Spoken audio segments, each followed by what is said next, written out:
welcome to the third informational video of the Academic Success Plan for Kids presented by A Stronger Foundation.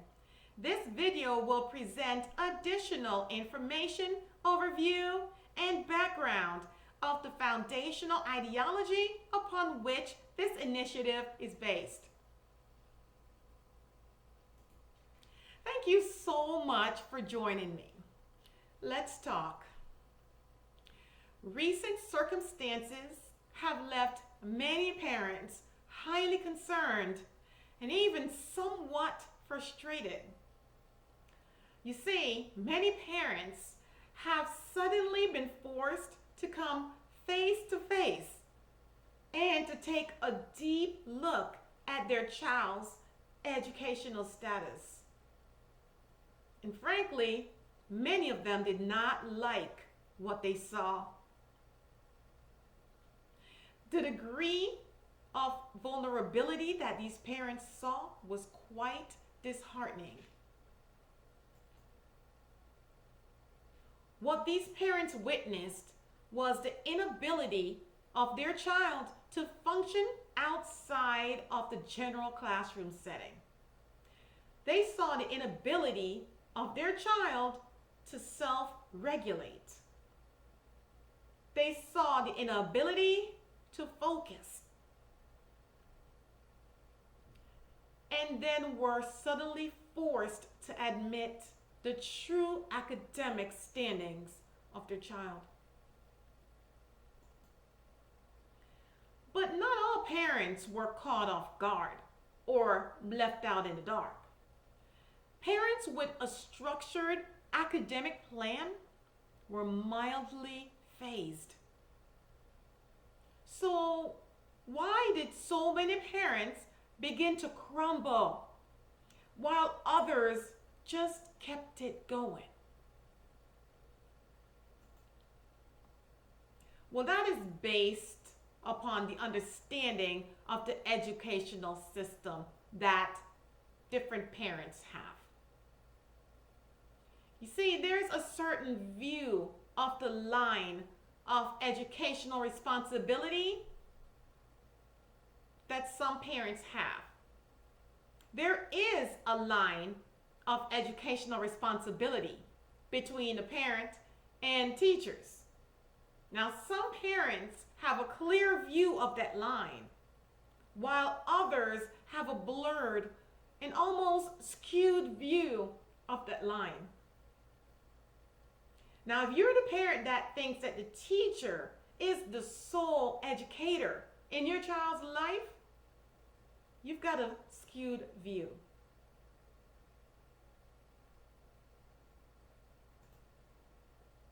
Yes, there is a shared responsibility, but not necessarily balanced. I hope I'm not the first to tell you, but the bulk of that mantle belongs to the parent. Now, over the past few months, teachers were removed. Now, what did you observe in your child?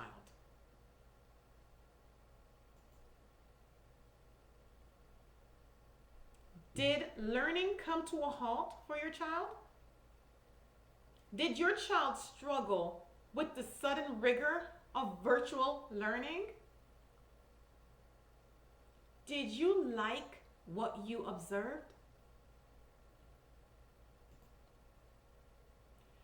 Now school has resumed. And whatever you witnessed and whatever you observed in your child, now that school has resumed, has that problem disappeared? What will you do about it? I'm talking about the vulnerability that you saw, that you witnessed in your child. Now that you know it is there and that it exists, how will you respond? And how will you proceed? So in regards to your role in your child's education, will you resume neglect? Will you just continue to say it's the school's responsibility?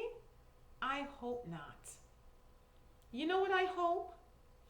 I hope that this will be a wake-up call to all that's been inadvertently revealed to you.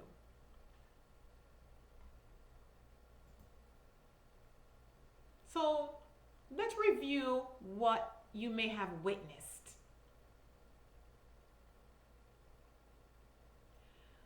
But first, let's do a little quick analogy. Just imagine that, we're out in a paddle boat on a lake. And you're paddling this little boat along, right? And as soon as you pause paddling, just one pause, then the boat just begins to sink. That would surprise you just a little bit, right? Because you're thinking, wow, maybe I thought that I had developed an amount of momentum that would have kept me going a little while before sinking. So now let's bring that and apply it back to education of your child, okay? And what you witnessed. When that teacher was suddenly removed, when school was suddenly closed, you saw your child, their learning came to a halt. You saw a lack of self-regulation. You saw a lack of focus. And you felt helpless. Many parents felt helpless. So what caused this to happen to the children? What caused it? This was a direct result of the gaps in foundation of your child's education. Again, what you witness, this vulnerability to the inability of your child to function outside of a classroom teacher, was due to gaps in your child's educational foundation. I encourage you, do not ignore these gaps. What you saw there during that period was a slowly progressing derailing of your child from their greatest academic potential. And if you allow me, I will show you how the educational system as we know it is designed to separate the wheat from the chaff in what I call a fall-off system. But first, allow me to share another little analogy, okay? Here's my story, okay? So I live in this wonderful community and it has a lake. I chose this home because it has a lake view and I love to see the water, right? And I really prefer when it's nice and manicured. Some communities, they shape it around the periphery so that it's mowed and it's manicured and it just looks beautiful, right? But then you have other communities that prefers a more natural look. That was my situation. When I purchased this home, the lake was perfect. But suddenly now I noticed that along the periphery of the lake, grass began to grow up in tall trees and it was an eyesore to me. So thankfully, I'm really great friends with the owners of the community. And so I spoke to the property manager, and then immediately he began to just educate me on the benefits of vegetative buffers around your lake, as they're called, vegetative buffers.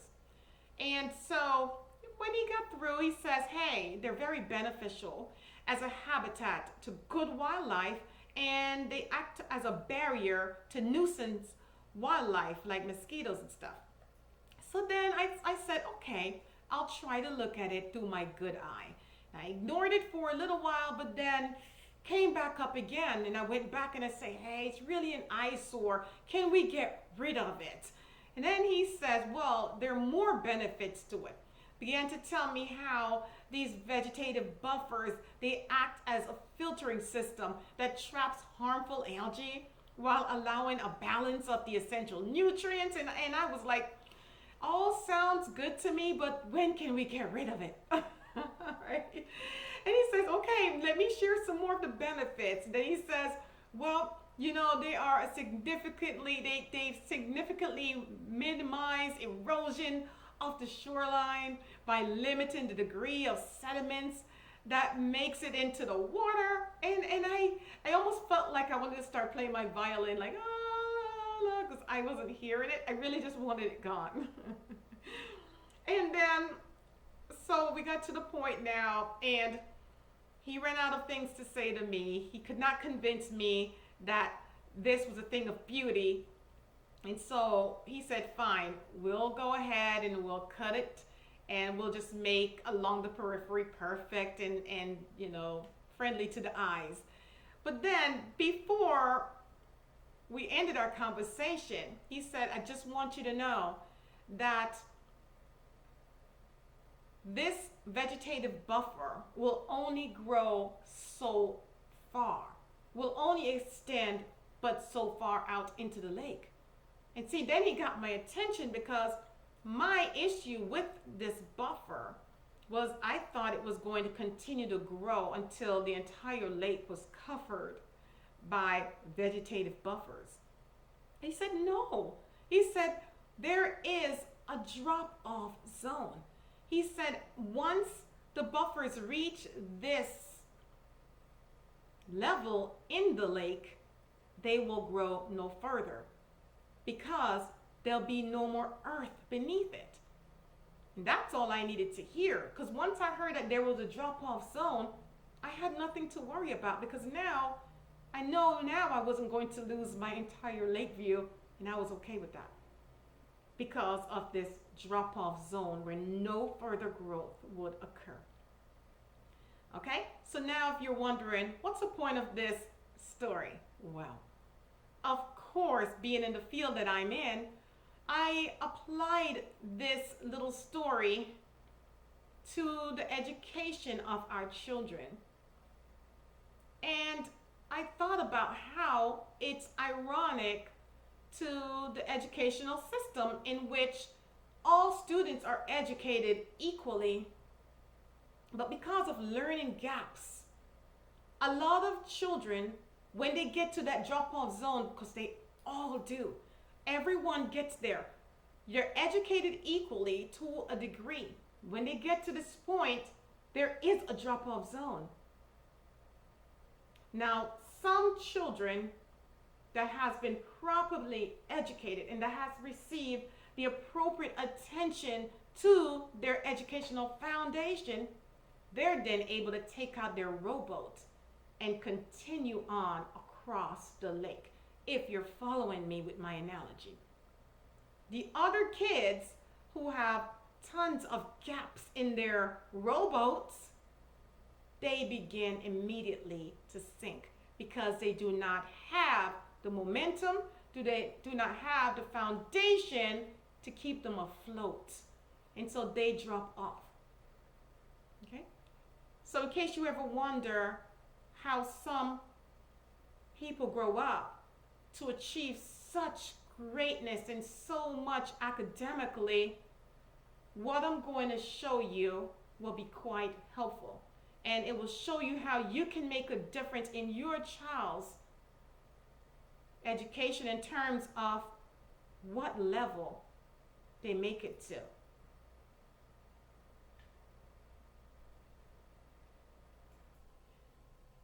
See, some parents think that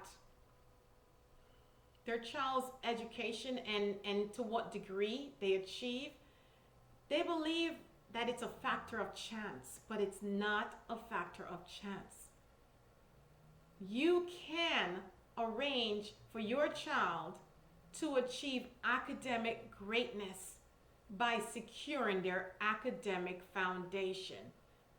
Let me show you how. we're going to do a quick demonstration of how learning gaps develop and how you can control them. So let's begin by taking a look at the taxonomy of learning. Okay, this is a taxonomy of learning, and what it is, it's basically a format that many curriculums follow.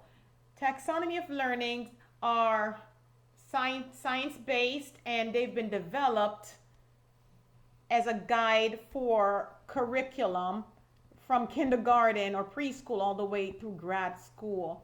This particular taxonomy of learning was put out by Harvard University. Okay, so just in general, I want to share this with you before I begin to talk about the learning gaps so that you can get an understanding of what's happening. All right, so on this taxonomy of learning, here we have, I would say, steps. Here you have step 1, here, step 2, step 3, step 4, okay? Now, in each grade level, the curriculum is based off of a similar taxonomy of learning. Now, if it's put out by a different company, it may look a little different. For example, instead of remembering being here, it may say, I know some of them will say knowledge, okay? And that's fine. It's the same idea, okay, based on the same psychological findings, okay? Great. It's just a general outline for curriculums. So in each grade level, you want the student to master the entire curriculum. So if it's kindergarten, you want this kindergartner to master all of these steps for each standard that is taught in kindergarten. If it's first grade, you want your first grader to master each step in the taxonomy for every standard that is taught in first grade, okay? So basically, here, let me make it a little bigger for you. So here at the first basic step, the foundation, you begin with remembering, just being able to recall information, memorizing information, being able to define information to tell what something means, okay? That's what happened when a child first begins to learn a standard in their grade level. So after they master the first step, then the teacher attempts to take them to the next step of understanding, just being able to make sense out of the new information that they have. Okay, then the teacher will take them to the next level, and we're talking about the same exact standard. This is the process for every standard that is taught. For the child to really understand the standard, they should be able again to master each of these steps: remembering, understanding, applying, okay? And that's when the student knows the information so well, beyond understanding it, now they can actually use the information in a new situation, but similar, right? And then you go up to analyzing, evaluating, and creating, okay? So that is the goal whenever a teacher teaches a new skill, okay? When each of these steps are not mastered, gaps develop, okay? So for example, if a new standard was taught to your kindergartner or your first grade, and they mastered this step, so they're good at remembering what the definition is. They know what definitions are. They can describe the particular concept. They can list information about the concept, okay? But when they get to understanding, when the teacher moves on, sharing activities for the child to demonstrate understanding and be able to make sense out of the information. If the child only understands this a half, like half of it makes sense to the child, then the other half will be a gap. Okay, she's mastered it halfway, you have a gap there. Okay, then the teacher will move on to the next step. They have to. Now, if your child is only able to understand a part of it, maybe a third of this, then you have a gap. You have a gap, right? 2/3 will be your gap.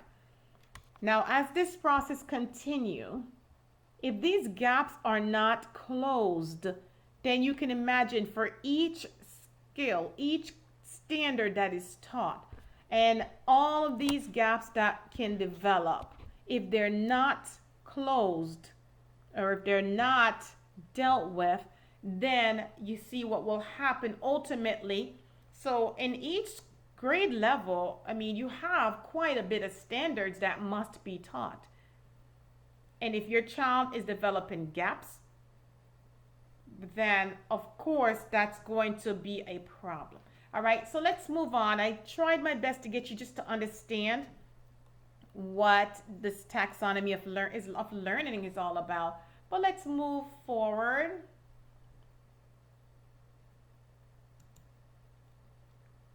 All right, so learning gaps are disconnections in learning that hinders comprehension of a concept. Okay, again, that's what learning gaps are. They're basically disconnections in learning.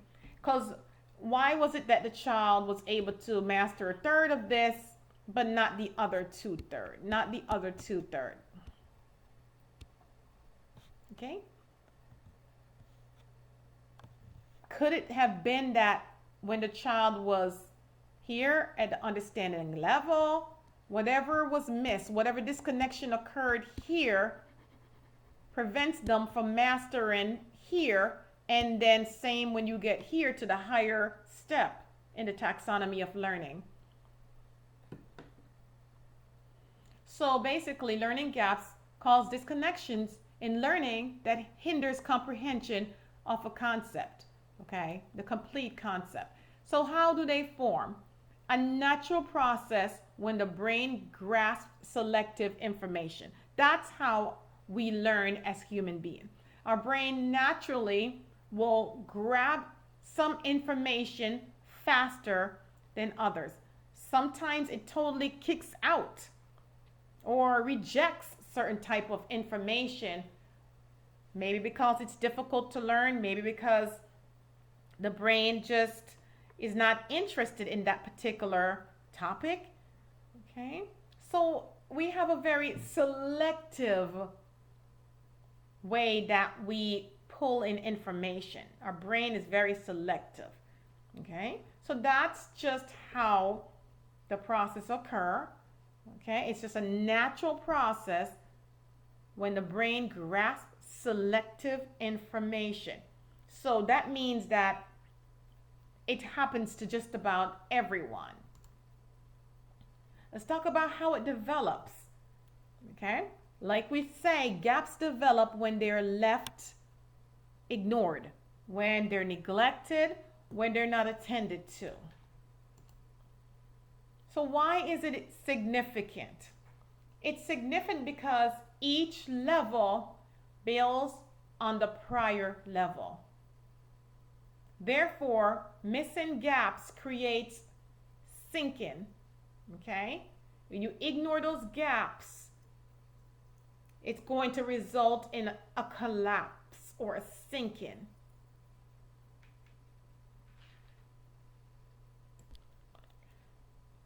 So in general, as each standard is taught to your child, unless your child understands the concept to the degree in which each of these steps are mastered, then your child will have gaps. Okay? So now knowing that, let's move on and change our discussion a bit. let's take a look at the foundations, okay? And here we're going to have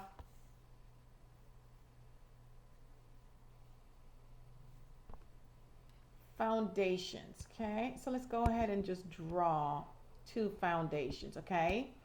One will be weak and one will be strong. We'll talk about how each will develop and occur. Okay, so let's do this. Okay.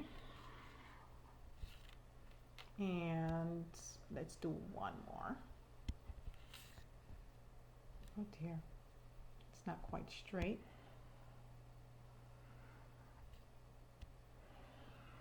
Okay, great. Okay, so let's make this level here our cutoff zone here. This will be our drop-off zone. Okay, so here, let's go ahead and label. Here we have 5th grade, 4th grade, 3rd grade, 2nd grade, and let's just start with 1st grade, okay? So here we have 1st grade, and here we'll call this side a stronger foundation. The weaker foundation will be on the opposite side, okay? So here's what happens. In 1st grade, we write it in, we'll just say stronger, and we'll say weak over here. Weak foundation, strong foundation. So now in 1st grade, the teacher begins to teach a certain concept. Okay, so now this particular student, okay, remember we talked about all the steps, and in all the steps, this student, all of it got shaded in. That means all the steps were mastered. Okay, and we'll just leave one blank. Okay, okay, over here, this student basically, for whatever reason, just developed a lot more gaps. Okay, so let's just say we had 2 area mastered very well, but as you can see, there are more gaps. Okay, so think about what happens as these students move on to 2nd grade. As the students move on to 2nd grade, new standards are taught. Okay, so we have new standards being taught, and so basically, you have to understand that each level and each standard builds on the prior standard. For example, that's the way they teach in school. Okay, so in kindergarten, for example, basic addition may be introduced. Okay, so let's say in kindergarten, if basic addition was introduced, they may give your child objects to count and to put in groups so that you can see a group of 3 Skittles and a group of 2 Skittles. When you combine those, what do you get? Okay, by 1st grade, they're actually getting numbers, okay? And the teacher is going to show them how, okay, this addition occur in the same kind of way, the 3 and the 2, but maybe now they're using numbers. And then by 2nd grade, they're using double digits. Okay, so you can see that when it was introduced in kindergarten or 1st grade, how important it was that your child understood the basic concepts of addition, because when they get to 2nd grade, it's going to build on it. Okay, so now the child is in 2nd grade. This student had a good foundation from 1st grade, so now it was easy for them to transfer this information. When they learned it in 2nd grade, it wasn't a big thing. Now they had a gap here, as you could see. There was a gap right here. So now that's going to affect this student in 2nd grade, okay? But let's say that the parent leaves it unattended, okay? It'll be damaging, because then when you get to the next grade, then you'll have a problem. This problem can continue. But I do want to show you how that'll be one space. That'll be one gap as compared to what's happening here. Let's go on back over here where we had our student that based on what the child mastered in the prior year, Okay, earlier in the standard, they had a foundation in these two areas, but remember there were gaps in the other places. So because there were gaps, the teacher basically had to start over from scratch with this child that's missing a gap below. So then the child was able to understand the information, but not fully because of the gap. Remember, there's a gap there, so only a partial understanding, and still a big gap in this concept. Okay, maybe the same thing occurred here. Maybe the child was able to grab on to a little bit, but because of the foundation of that skill that's missing, that gap, it's preventing your child from completely mastering that particular standard. Okay, and it continues. It just continues. All right. And then when they get to third grade and the similar standard, because remember, each year the standards are repeated. The only difference is that they build on each other. Okay, so based on the taxonomy that we showed you, then maybe at that point, even if the child was unable, oh, here it is, even if the child was unable to get to analyzing in kindergarten, because that skill will be revisited, maybe now they'll be able to get up to analyzing. Okay, now don't forget the goal each school year is for the child to be able to master each of these steps on each standard, because unless that is done, then that's a gap that's going to hold your child back. Because when your teacher has to reteach, you're holding up you're holding up the progress.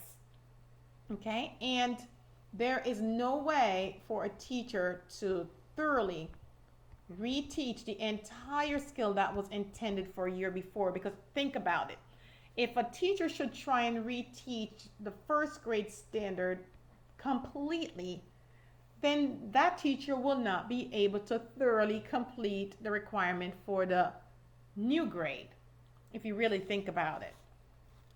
Okay, so we already talked about here with the foundation of the stronger student, or let's say a stronger foundation, and we did talk about what if one gap was ignored.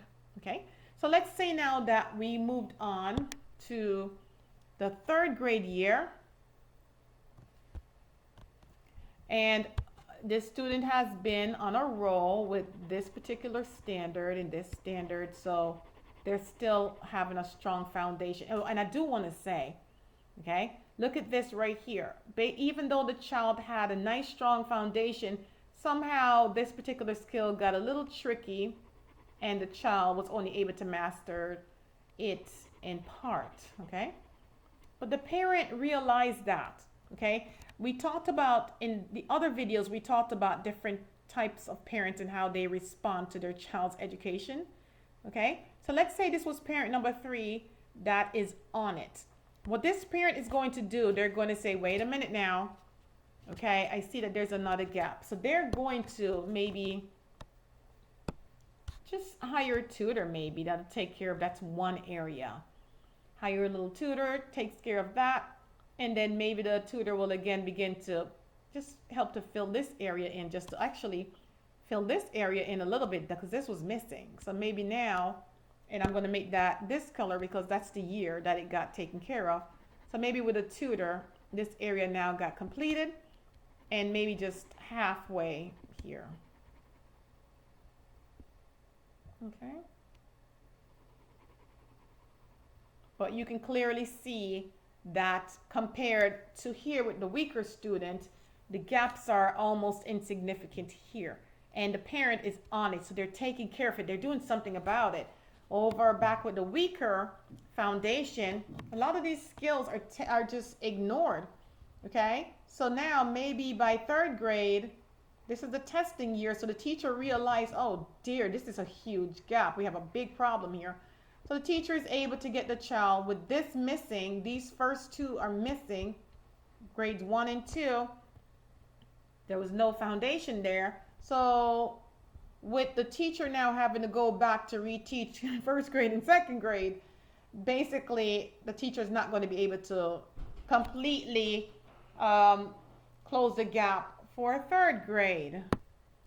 But in general, okay, and this is how the pattern continues. Okay, again, you have all these learning gaps, so it's going to basically look the same where only partial comprehension is taking place. Okay, good. Now,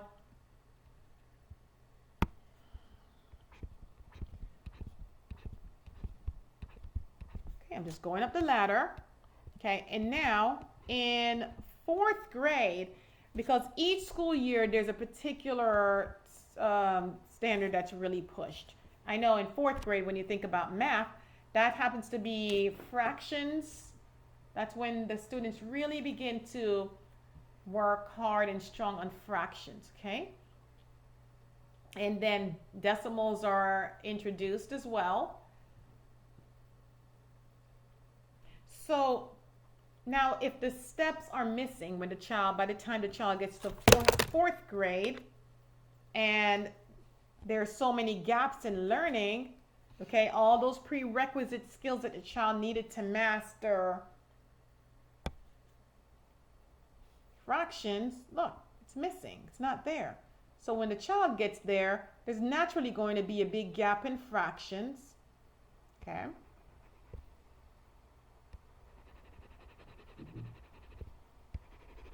That's fourth grade.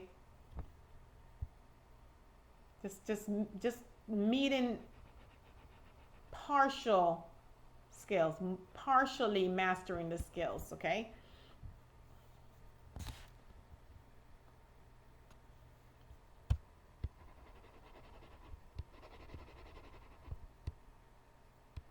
Now this child, remember, because the child received some tutoring, then that gap was closed.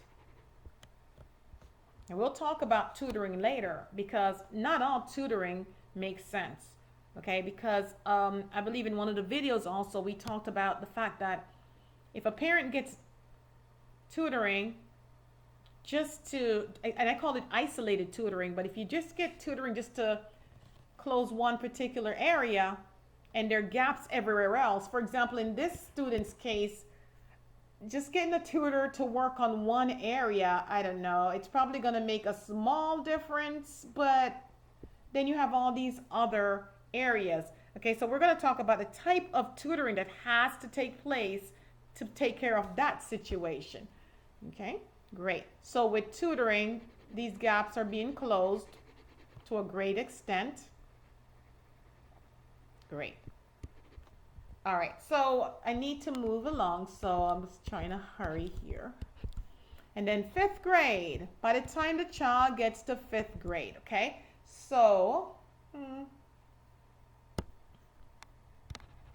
these areas were nice and strong for this student, so let's go ahead and just shade them in. Okay, tutoring took place, and even for the areas that tutoring did not fix, you notice that they're not that big, not huge, not so huge that the whole vessel is going to sink, okay? Right, so here we go, we're strong here. Right, now here's the part that creates the problem.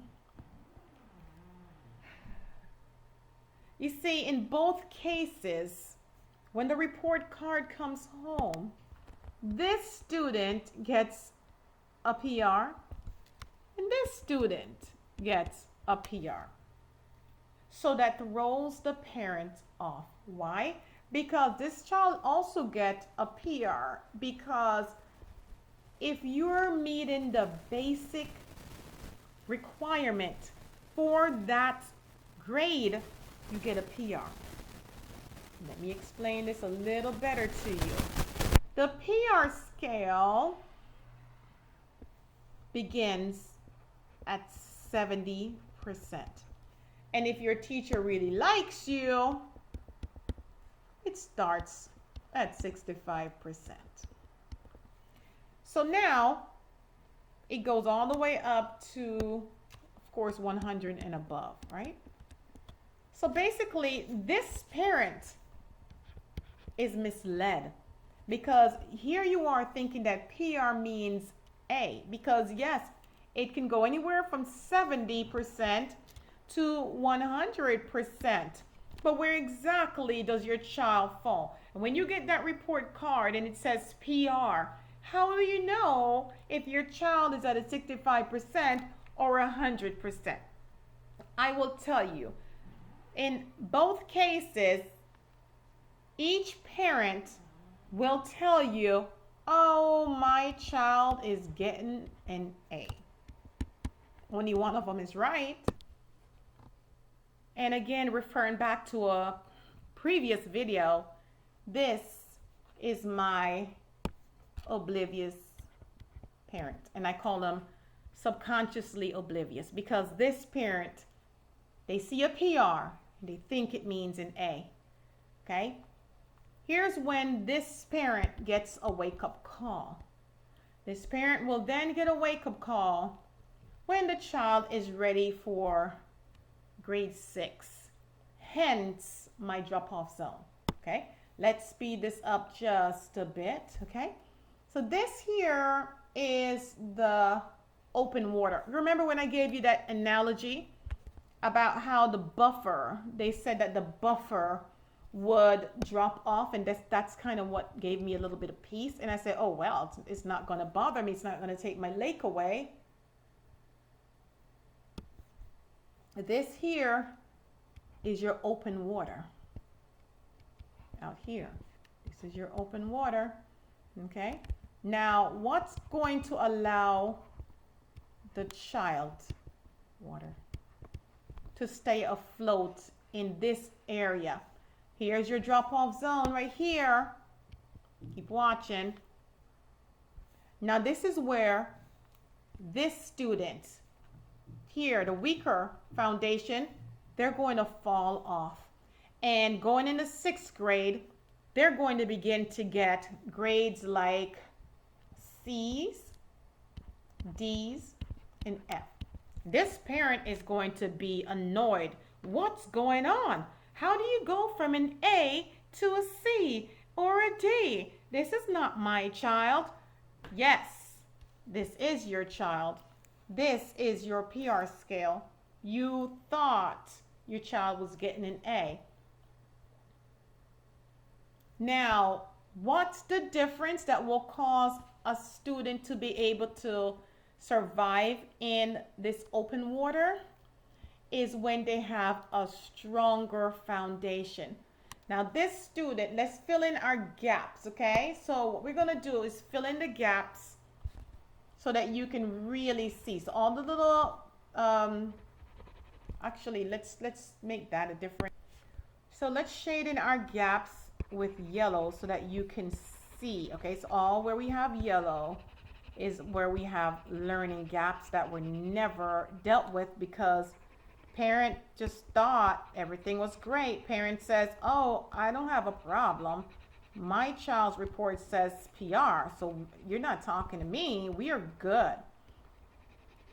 And in some of the other videos, you're going to see where I kind of share with you how I think it's so unfair because the child doesn't know that this is happening. I think the parent has to be the one to take action here.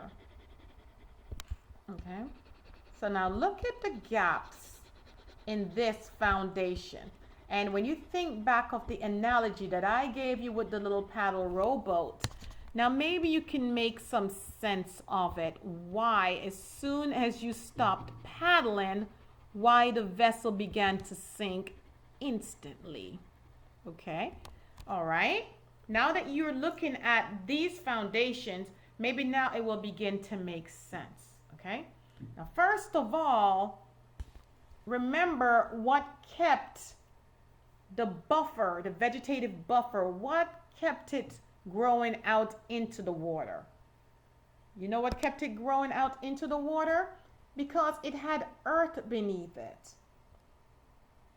it had a degree of earth, soil, and it was just made that way from the time that they created this lake. That's the way it was designed. It was designed like this. You had the soil here, and then it was made to fall off, and then the water continued. So all beneath this area was earth and soil. So that's how the vegetation kept on growing. But then it could not grow here because now there were no more soil out here or earth beneath it. Now you needed to sink or swim. Okay, so what represents the earth for your student? What represents the earth for your student is the classroom teacher. See, a lot of students are 95% dependent on the classroom teacher, and they do no work without that teacher. They come home and homework is done in 5 minutes. There's no additional reading, no additional research, and maybe parents are just a little preoccupied and cannot help. And I never blame parents because I know all parents, we do the best that we can, okay? But just showing you how it happened. So the teacher kept the child afloat, and then you had your PR because, yeah, the teacher, and maybe the work was just constantly being broken down so that they just had to master just a little bit to receive that PR. So now, here's where the segregate separation takes place. Like I told you before, that the system has a way of separating the wheat from the chaff, okay? And that's how it happens because, again, these students receive the same resources as these students. If we'll be honest, we can say that this group of students received the same education they did. Okay, I don't see a teacher that's going to withhold the knowledge. The same thing is happening. It's just that this student built a stronger foundation, maybe due to other input from parent, whether it was a tutor that worked with the child, or maybe just someone that was constantly saying you have to do additional work. Go home and practice more on this topic that you learned in class today. Do a little extra research. Close those gaps, okay? But that's what happened when this weaker foundation was not addressed, okay? And the problem that I have with this is that I think, again, it's unfair because I kind of feel sometimes like when I think about the fact that there are no cures for a lot of simple diseases. I feel like some of these diseases are so simple compared to the other things that we've been able to achieve. And, as humans, just the accomplishments that we've made, including putting a man on the moon. I mean, that's huge. And to not be able to come up with a cure for some of these simple ailments, I question it. And I always say, sometimes this particular student got here because they're just sometimes DNA, they're just naturally bright. They naturally catch on. It's just in them. Okay, like it or not, some students are just like that. Learning comes natural to them. Okay, so they're going to excel regardless. But a lot of times, these particular students, where it comes natural to, doesn't always mean that they want it or that they appreciate it or that they take it very far. Now, I always wonder, back to my point, what if this student was actually designed to come up with a cure, and they have that ambition to come up with this cure, but because they were not fully developed academically, then they were never able to fulfill that purpose. And as a human race, we continue to suffer and struggle with this particular illness, disease, ailment, just because we did not help to develop this learner here. Okay? And that's why it matters to me. All right? That's your learning gap. I hope I explained it properly to you. And I do want you to know that both of these students, both of these foundations could look the same. Both of them could have zero gaps, and it is possible there is a way. Right. So, how do you monitor development of learning gaps? Well, you need an academic success plan for your child, one that systematically and routinely tracks retention of foundational skills, right? That is what you need as a parent. And what should you understand about learning gaps is that they widen significantly when they're neglected, okay? And they become more detrimental to academics over time. They become hardened and ultimately fossilized. All right, so if we refer really quickly back to our little analogy, let's say the student in first grade, when they began to develop those gaps, if those gaps were dealt with at that moment, then the problem would have been fine, and this particular child would not have been in danger when they arrived at the drop-off zone, which is middle school. Intermediate, when the child then branches off and goes into all these grades, if they don't have a strong foundation at that point, a lot of times the students, they miss out on achieving their greatest academic potential. All right? If they're not dealt with early, then the gaps will widen, as you saw in the demonstration, and it will continue from year to year. The longer it takes to deal with gaps is the harder it will be to close those gaps. Why? Because the child will then develop an attitude towards learning. Okay, those gaps are formed for the sake of neglecting learning. It's because learning was neglected why they developed in the first place.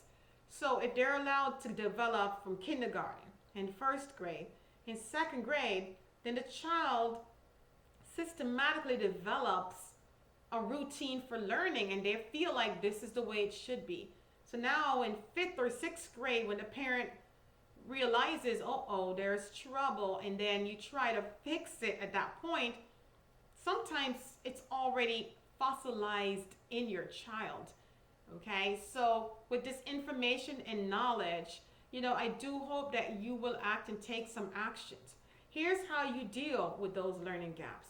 You got to control them with an academic success plan, plus ongoing tutoring. And I use the word tutoring very lightly because I do not support isolated tutoring, where you have a tutor that's going to fix 1 out of 50 gaps. And no, I will not agree it's better than nothing. No. I believe if you're going to help the child, you need to help the whole child. That means you need a consistent plan. So if it's a tutor, that tutor needs to have a plan, an academic success plan outline, tangible blueprint that shows how the child will get from where they are to where they need to be.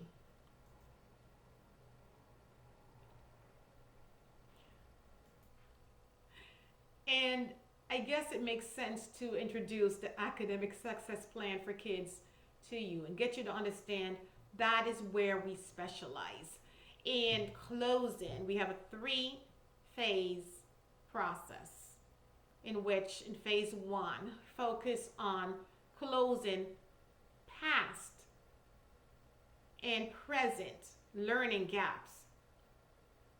And in phase 2, we prevent future learning gaps from being developed. Then in phase 3, focus on your child becoming practicing experts. Now, the initiative of the Academic Success Plan for Kids is based on years of research and experience. It's been monitored, it's being recognized, and it's being proven. So We will be having information going forward very soon about how you can get your child in one of those programs if you're interested. And I do want to say, it is fine also for you to reach out and get a program as long as that program will provide accountability and that you have an academic success plan for your child. If you're unable to find that, we are available to you and we'll put up our information so that you know exactly how to reach us. So there you go, the Academic Success Plan for Kids, presented by A Stronger Foundation. Hope you enjoyed this presentation. Thanks for listening.